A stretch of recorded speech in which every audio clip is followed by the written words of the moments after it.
Mga boss, magandang araw po sa inyong lahat. Welcome back ulit sa ating YouTube channel. Sa bidyong ito, meron tayo ditong nabiling Honor type Jeep and gagawin natin ganito yung itsura. Ayan, pa-flash ko sa screen. Ayan. Bali, ito nga pala. Yung nabili natin na Honor type Jeep, bali, maganda pa yung kaha niya. Pero yung under chassis niya is wala na. Kuluntoy na or bulok na. Ayan, bali long body siya. Ayan, kung mapapansin nyo, mukhang maayos pa. Pero ayan, ayan yung plaka niya, DTP 393. Ayan, ang ganda pa ng body sa likod. Pero pagdating sa harap mga bossing, wala na, ubos na kasi pinang-isda siguro nung may-ari or nung nabilan natin tong unit na to. Bali, ganito yung gagawin natin dyan mga bossing. Ayan, nagpa-flash ko sa screen. Ayan, double cab na, 4-door ulit kasi nabili na yung 4-door natin. And ayan, yung flooring niya, kung makikita nyo, masilya, tapal, halo-halo na. Ayan, bali pwede pa bali tong kahanin to sa mga talagang sirang-sira na, pero papalitan na natin yan kasi wala na sa ayos. Ayan. Yung windshield, kukuhanin natin yan. Yung frame ng windshield, kukuhanin natin.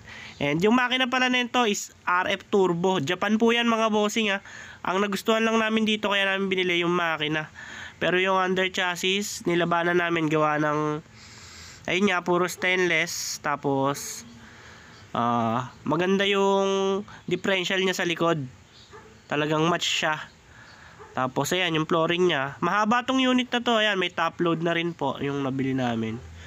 Tapos, yung manibela niya, okay pa. Ayan pa rin po yung gagamitin natin kasi maayos naman po. And dito, sa harap, talagang, bulok. Ayan, dahil pinangisda nga po. Ayan, kung mapapansin ninyo, kinain na ng kalawang. Ayan, ayan, naka-kingpin po itong unit na to, pero palit differential na rin sa harap. Ayan, ganda ng radiator nya. Ayan, bali sa plus po yung makina nito. Ayan, nabili namin na yan.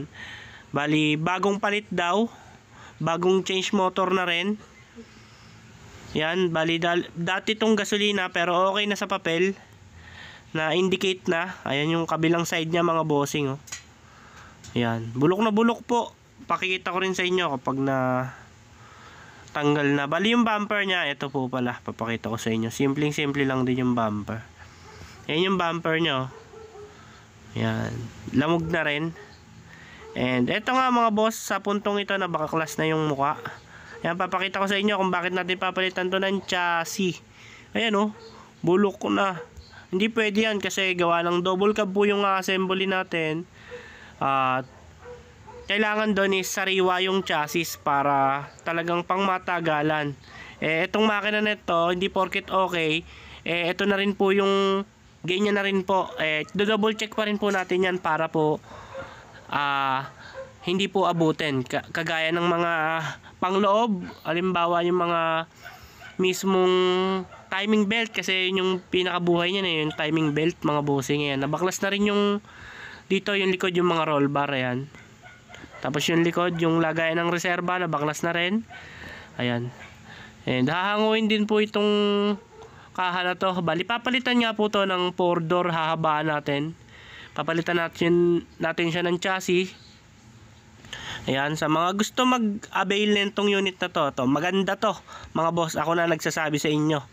Ayan, i-reserve nyo na habang nandito pa, kasi halimbawang lumabas na yung forma nito, talagang pag-aagawan na naman to. Ayan, ayan yung makina niya, diesel po to mga bossing .